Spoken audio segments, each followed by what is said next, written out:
Hey guys, how's it going? I hope you're all doing really well. I have another Bible review for you today, and this one I'm actually really excited about because I've been doing some reading on this translation for a while, and I've always wanted to get my hands on one, and here it is. So this, as some of you are probably noticing already, is the Revised Standard Version of the Sovereign Collection from Thomas Nelson.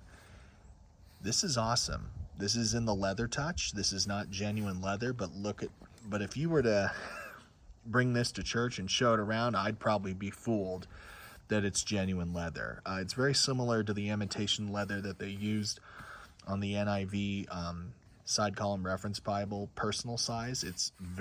I think it's the same actually. Very similar or is the same.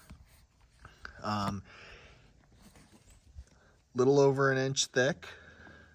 It says Holy Bible on the front with a nice beautiful Sovereign Collection logos on the side and Revised Standard Version. When you open up the Bible, it has a presentation page.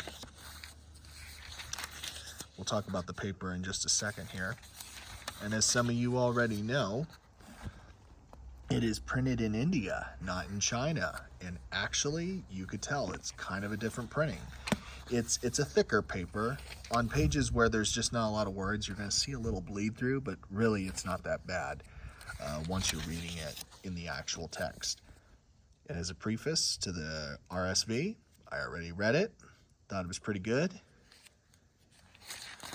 If it wasn't for this, we would have never got our ESV. So even though the RSV kind of came from a more progressive or ecumenical background, if we wouldn't have had it, we would never have gotten our ESV probably. Has an Old Testament, of course, and a New Testament. As the books open up, they all have introductions to the books, and they have a 9.5 font. Let me flip somewhere a little more stable. It is in a 9.5 font. It is readable, and it is line matched. It is easy to read. The only complaint I have about the text, there's only one. It's not the fading of the red or anything like that, or some of the verse numbers a little bit off. That's not my problem with it. Only one, but it's nothing that's worth to die over. The font could just be a little bit bolder. If it were just a little bit bolder, I think this would be a little more pleasant to read, but it is pleasant to read, but it would have helped a little bit. But it really isn't that bad. I like it. It's very readable, and I like the way it reads. It's actually very similar to an ESV. There's a couple differences, but if you're very familiar with the ESV, this is not going to be too much of a difference for you. Look at that. References and footnotes at the bottom. Gee, how hard is that? Come on, Crossway. This is how you do a reference Bible. Double column format with a big font, 9.5 or higher, and put your references at the bottom with footnotes. Thomas Nelson pulled it off, and they got the big old drop caps. Why can't Crossway do that with an ESV? I think that would be the best reference Bible ever. As some of you already know, the poetry sections are already in a single column format. Job, Psalms, Proverbs, I think Ecclesiastes is in there as well, but they're in a single column format. And actually, I like that. That's pretty cool. And it's very pleasant to read. Yeah, Ecclesiastes as well. Look at that. And then, of course, when it gets back to the prophets, it's in a double column format.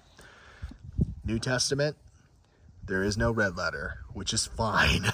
I'm not a big fan of red letter anyways, unless you're going to use it for chapter numbers or page numbers or something like that. So that's okay. The paper is nice and thick. I would say it's more than a 32, maybe a 33 or so. I'm not quite sure, but it's really nice.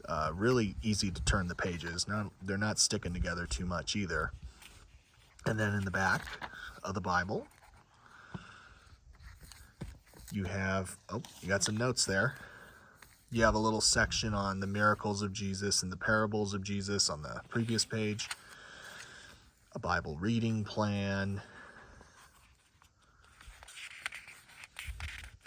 gosh, dang it. Hold on. And then, of course, you got this kind of a topical index, a mini one. And then you got 2 pages for notes here in the back. And then you got your maps, which are, okay, a little glossy, but they're not too bad. And that's it. It's a regular reference Bible. It doesn't need that much. All it needs is references and large enough font for you to read. And I really like this. There's been something about reading out of the RSV, especially in the Old Testament, where you see the thee, the thy, and the thou as you're reading. And it's honestly very poetic. It's very nice. I like it a lot. I think I'll be reading out of this for a while and seeing how it goes. I've always wanted to read out of the RSV. I love the ESV. That's probably my primary translation. But once in a while, I just like to go back to something that, where did the ESV come from? It came from here. And it is an interesting read.